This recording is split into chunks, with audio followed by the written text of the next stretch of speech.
Nagka-baby ka ulit eh. Nagka-relasyon ka ba ulit?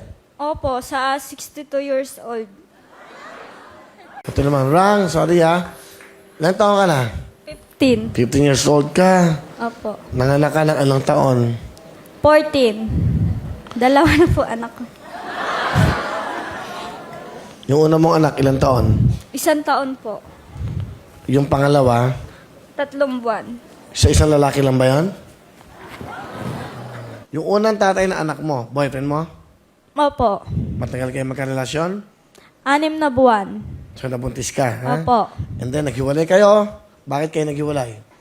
Pinagtapat ko po sa kanya na buntis ako. Sabi niya po hindi daw siya yung ama.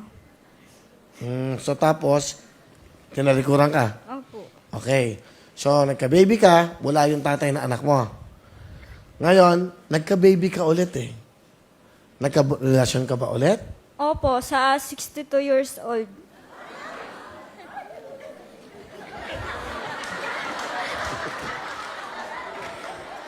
Mga chismosa!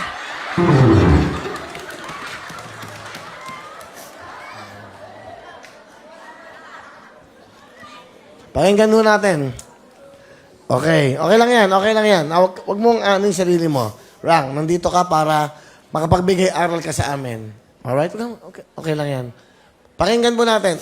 Isipin nyo na anak natin si Rang.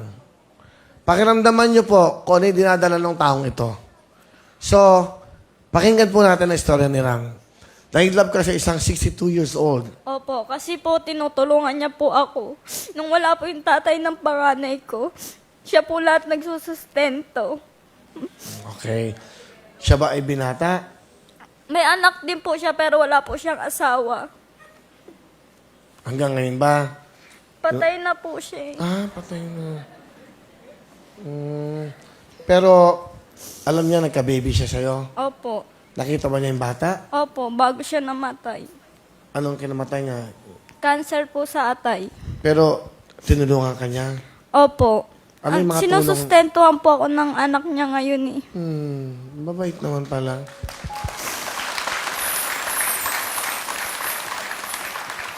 Tanong ko lang, bakit umabot ka sa ganito? Kasi bata pa lang po ako, hindi ko na po nakita yung nanay ko. Sige, pakilala mo, sino kasama mo? Pinapakilala ko po ang pinakamabait na papa, si Papa Dan. Hapon! Maganda po po. Tatay Dan, kamusta kayo? Mabuti, well. Okay. Pakiayos nyo na yung buhok nyo kasi... Binibiro ko lang kayo para naman maging masaya. Ano po ang ginagawa nyo sa inyong buhay? Nag-ano po ako, sa sidecar, Sidecar, pedicab. nangangalakal. Sa ano? Dito po sa Sampaloc. Napakabata ng anak nyo. Asan doon ba yung nanay niya? Kasi nung pinanganak yan, well, 1 buwan pa lang, dinala ko na sa mama ko sa Pangasinan. Bakit? Para makapaghanap buhay ako. Eh, yung asawa nyo, asan? Nung 1 taon na siya, umalis na siya. Ha? Umalis na siya, sumama sa iba papuntang Bisaya. Iniwan kayo. Naiwan sa inyo si Rang. Ano ang gusto nyo sabihin sa anak nyo, kay Rang? Ara, kahit masakit sa loob ko yung nangyari sa buhay mo, nakaalalay pa rin ako sa'yo. Alam kong ito ay isang halimbawa na magbibigay aral sa iyong buhay. At sana'y hindi na maulit-ulit. Maraming salamat. Mahal na mahal kita, anak.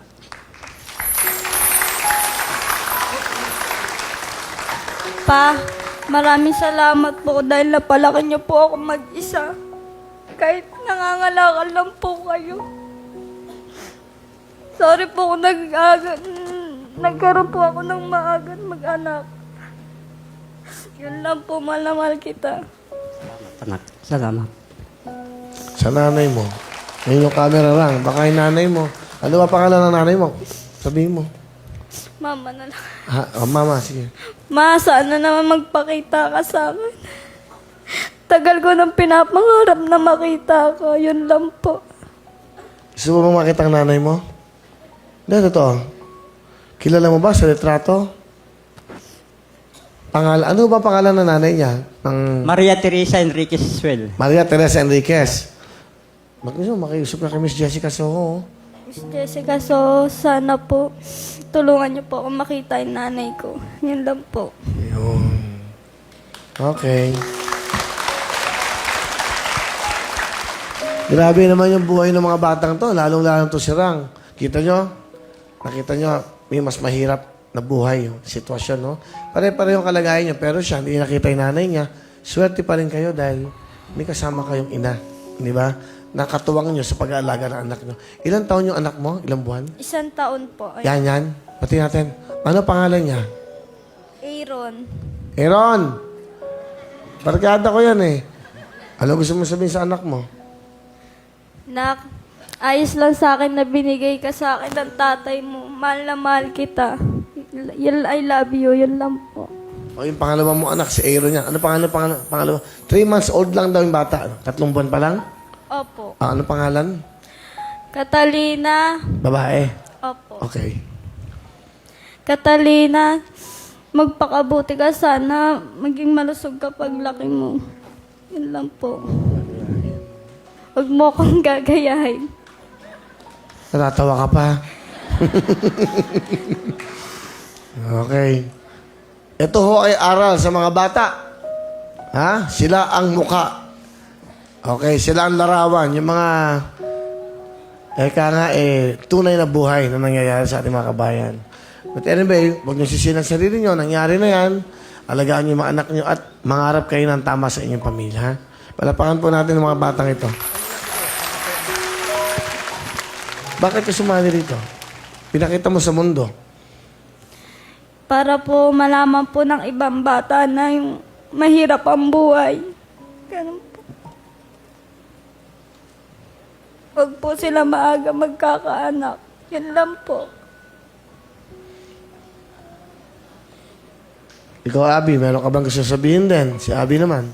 Ano po? Kapag ka po nadapa ka, matuto ka pong bumangon. Meron naman pong second chance, third chance. Meron naman pong second chance eh. Basta po yung susunod po na hakbang, siguraduhin nyo na po na tama. Ayun, okay.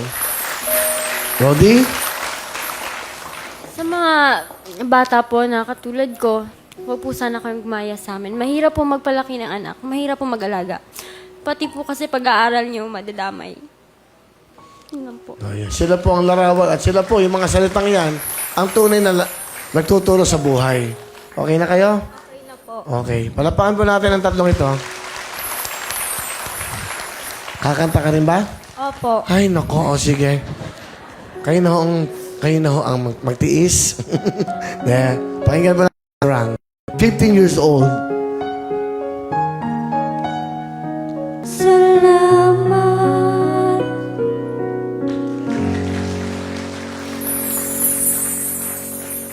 Salamat. Magtatapat ko na ho sa inyo. Buntis ako. Wala ka pang pera, di ba? Hindi, pag ganito na, ano ko eh. Nadala ko, meron kang 10,000. Thank you, Will.